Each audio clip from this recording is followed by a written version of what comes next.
15장입니다. 자입 태묘하사, 이때 대이지만 태로 읽습니다.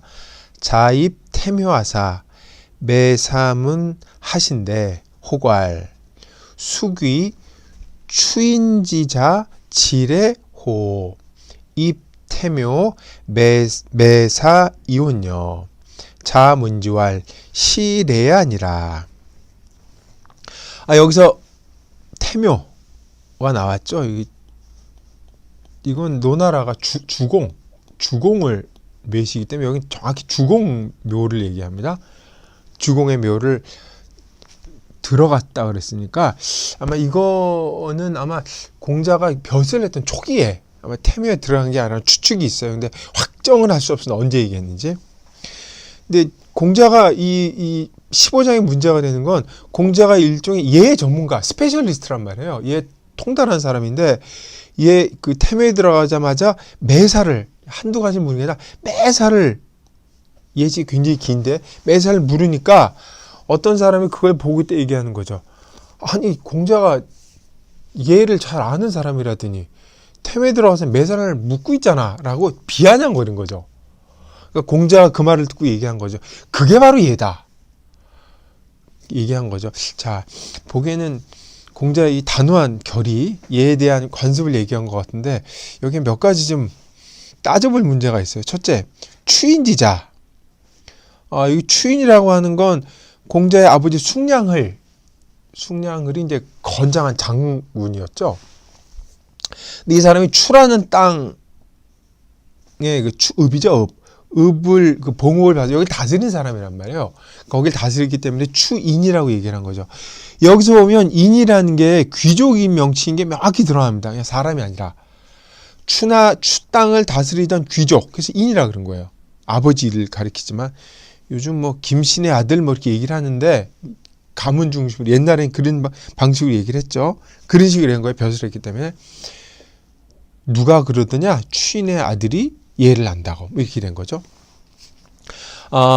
공자께서 이 말씀을 들으시고 이것이 예다 하고 단호하게 얘기했다 뭐 이렇게 볼 수도 있는데 요 예자가 좀 논어에서는 이 야자랑 같이 쓰여서 일종의 의문사처럼 쓰이는 경우가 많습니다. 발음이 똑같아요, 알아. 그래서 여기를 이것이 예다.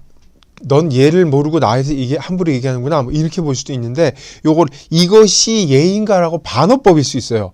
그러면 태묘에 들어가서 예를 물은 게 의미가 완전히 달라집니다. 무슨 얘기인가 하면 태묘에 들어가서 예를 하는 걸 봤더니 얘가 엉망인 거예요. 예 전문가인 공자가 보기에 해서 매사 물은 거죠. 이게 맞습니까? 라고 물은 거예요. 그러니까 대답한 사람은 공자가 틀린 걸 알려주려고 온화하게 반어적으로 이것이 예가 맞습니까? 물었는데 그걸 이제 모르는 곁에 사람 보고 아니 얘 전문가가 뭐 왜 저따위로 행동을 해? 라고 거꾸로 얘기한 거죠.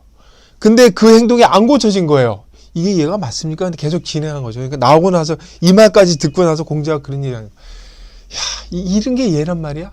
뭐 이따위 게 예야 라는 뉘앙스가 숨어 있다는 거죠. 의미가 완전히 뒤집혀지는 거예요. 그때는.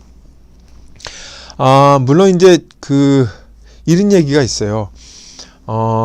공자가 왜 예를 물었는가? 같은 질문이긴 한데, 그러니까 예 전문가인데도 공자의 성격이 조심스럽고 그래서 물어보는 경우일 수 있다. 뭐 그런 생각도 있고 또 하나는 예는 큰 예가 있고 디테일한 부분이 있는데 공자는 들어가서 디테일한 부분을 물었다는 거죠.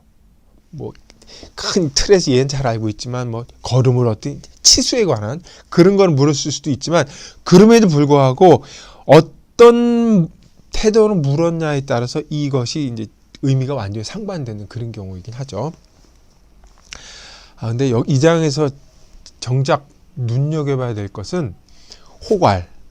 어떤 사람이 공자를 알건 몰랐건 공자에 대해서 비아냥거리면서 이 공자에 대해서 언급을 했다는 얘기예요. 다시 말해서 논어에 실린 글은 어떤 글이든지 논어를 그러니까 공자를 찬양하고 위대하다고 얘기하고 성인으로서 대우하는 글만 실은 게 아니라는 사실입니다. 거꾸로 얘기하면 공자에 대해서 비판적으로 언급된 부분이 있기 때문에 논어에 대한 신빙성이 높아진다는 거죠.